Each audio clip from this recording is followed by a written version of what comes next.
Welcome to Adaptive Art. I'm Bette Naughton, author of Adaptive Art, Deconstructing Disability in the Art Classroom, and I will be demonstrating adaptations that will enable students with disabilities to engage in the creative process of making art.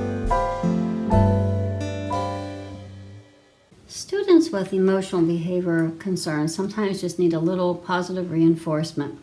So a lot of times they'll have behavior charts, but it's sometimes better to specialize one for art.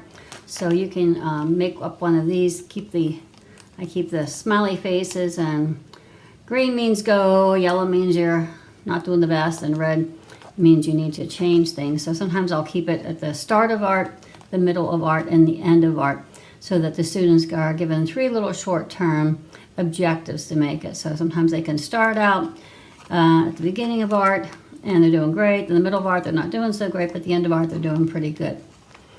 Another one would be to use a behavior chart that's made up from Boardmaker, or sometimes the occupational therapist will give a behavior chart. I like to give them a pen with a squishy adapter on it, so that sometimes they like to fidget a little bit. And they would mark it themselves. Did they listen? Were they doing their work? Did they need a break? After their work, did they clean up, and did they make proper choices? So behavior charts are a great way to adapt. Giving some clay, soft clay for them to kind of de-stress with, or a sitz cushion, or even a kneaded eraser can be helpful. A lot of times I'll put a timer. This is a sand timer. I'll put a timer on the child and kind of try to keep them focused, and the actual sand going down is a great way to calm the student down. Having a safe place is another important thing, and doing heavy work. So sometimes I'll say, can you pass out scissors, or I'll get a big bin of scissors, and I'll tell them that to carry it around and put some on each table. So that heavy work kind of helps calm them down a bit before they have to do fine motor work like art entails. Another reason that some students might act out sometimes is because the work's too difficult. So for a project like this, where they had to make their own tracers and draw the shape repeatedly, overlapping it, might be too much work for them, might be a little too hard for them to understand. So instead of drawing a shape like this, if they could come up with it, they could use a pre-made shape and just trace around that, or give them like this part. So they're still doing the activity, they're just having that little lift up that they need to be successful at it. When they're successful at it, I really find there's not as much behavior problems. Students with visual impairments, it's great for them to use brightly colored paper or fluorescent paper. It's easier for them to see. Sometimes I'll even give them brightly fluorescent paint to work with. Another great adaptation is to use textured surfaces. This one's an embossed paper from a scrapbooking section. Here's another one from that section with texture. Here's a couple pieces of paper that have bright contrast for patterns. So if they're using patterns, if you were doing something that was like light blue on blue, it wouldn't have as much contrast if you were using something like this. When I'm having them draw something, often I'll give them if they need a tracer to use, I'll either give them one that's a little bit thicker, or that has a raised glue edge that they can feel. You could even use the puffy paint to put around there so they could really feel it. And always giving a selection of tracers. So you can see this would have more feeling than flat.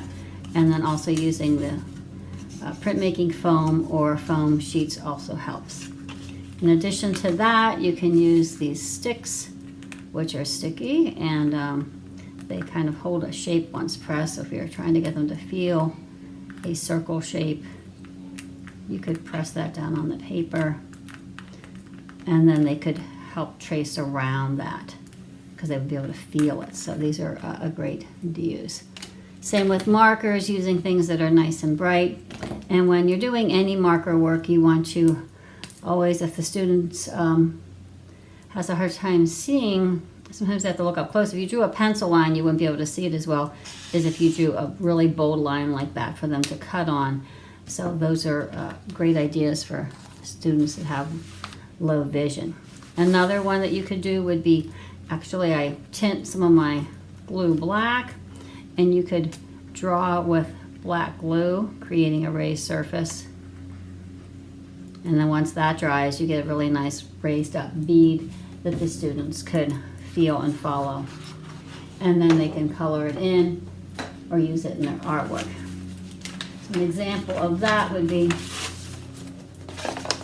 having an underwater scene outlined in the black, and then the students could easily come in and fill the paints in afterwards and feeling the texture of it. Sometimes giving students pre-made pieces, if they also would have a cognitive deficit, is important.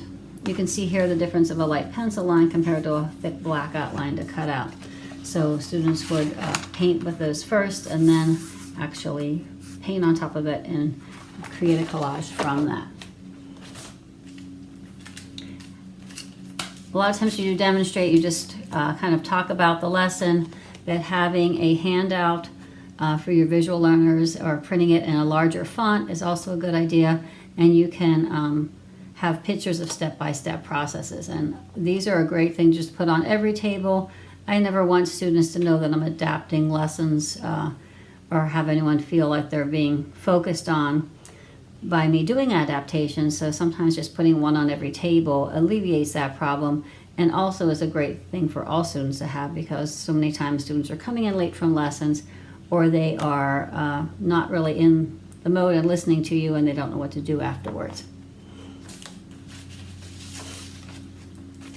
You can also, this is a print by a famous artist, and so that the child could actually feel it since they can't see it, or they have a little trouble seeing it if their vision's low. I will put glue down and then sprinkle sand on top of it, and it creates a nice surface. Or you could do one with fluorescent paint on top of it. So adding texture to a reproduction is a great way to have them see and feel it. Using bold prints for them to see, nice contrast with it. Or a textured surface. This is a printmaking plate. Again, like I said, high contrast is really important. Thick outlines, and even if you are doing something like a landscape and the student has a cognitive deficit as well as vision, they might need the areas outlined so that they know which areas to color what colors, and outlining with a thick marker is a lot better than just outlining with a thin pencil. Giving a lesson like an art rubric at the end for the students to work on, increasing it to a larger font is a great way to adapt the lesson. And of course, creating bright surfaces. These are those rolling rollers with patterns on them I talked about. So using fluorescent paint creates a visually exciting piece of work. Here's a still life where they used a black thick outline and bright colors. It's also important when you're talking about art, whether it's a student's artwork or a artistic reproduction of a famous artwork, is to watch how with students with color deficiencies might not see it the same way. So you might say, well, how did the artist use red to show that it was watermelon flavored? And the student might not be seeing that as red. They might be seeing that as pink, or even possibly green if they have color vision deficiencies. Students with cognitive deficits sometimes need a little bit of scaffolding for them to achieve the lesson, and you might even need to scale the lesson back to a grade level younger than they are in order for them to be successful. So you can offer a choice of tracers when making or drawing a still life, and let the student choose from them. If they have too much of a problem tracing around the thin ones, you can also give thicker shapes for them to trace around so that they can actually have make choices and create art that way. Again, for cognitive deficits, the double tracer method of covering up what they've already done and letting them paint on the background is a valuable tool. Tracers come in all shapes and sizes. Sometimes I'll give one like this one, creating a body, so that they can pose the body the way they want and then use blue tack to hold it down and they can trace it. They may not be able to independently draw a picture of a body. Also giving concrete examples. So if you talk about a skeleton, they may not know the word skeleton, but if you show them a skeleton, let them feel a skeleton, they might know what that is if you were doing something like a Day of the Dead project. I keep bags of tracers with my lessons just so it's easy for me to have with them. Once you make the adaptation up to your lesson, it's there for years to come. So sometimes there are bags with different trees, things in nature. In this case, the students were doing a lesson and the able-bodied peers were working on drawing a castle and understanding shading, and that would be too much to do. So the alternative would be to give some pre-cut shapes that could be used as castle parts, and the student is still building their own castle design and coming up with how they want to arrange them. So they're having their meaning making in art, but you're giving them an aid to hold it. And then again, the blue tack, or just really pushing that hand over hand and using the helper hand to hold the pieces in place. When it comes to painting, you might need to go for a little bit bigger brushes if you need to. And when it comes to creating patterns, you can give pre-made patterns. They can make their own patterns by using stickers or foam rollers, or you can even get different stamps with it that they could stamp patterns on with. I've done just about everything and anything to get patterns. You could use markers to make dots with, or bottles of paint. You could also, I was trying to think of how an easy way to have a student make stripes, and I just put a glob of paint at the top of each one and gave them a little piece of foam core, and they just dragged the paint down. They were doing a red, white, and blue project. They couldn't make stars, but they could make pom-pom dipped in white and make little white dots in the blue for the project. So that's how I adapted that lesson. Anything that makes it easier for them and that they have a more successful art experience. A lot of students will come in with a board maker, and there are ones for art. You can ask your classroom teachers or life skills or learning support teachers to have the art added on. So it'll ask the students, they can tell if they want to draw, paint, do clay, what colors they want to use. It actually is a very good tool for communication. That said, sometimes you need to simplify things for students with cognitive deficits and actually outline the area so that they don't get confused that they're going to be painting this area green, they're going to be painting this white, and they're going to be painting that yellow. So this is how I would adapt a lesson.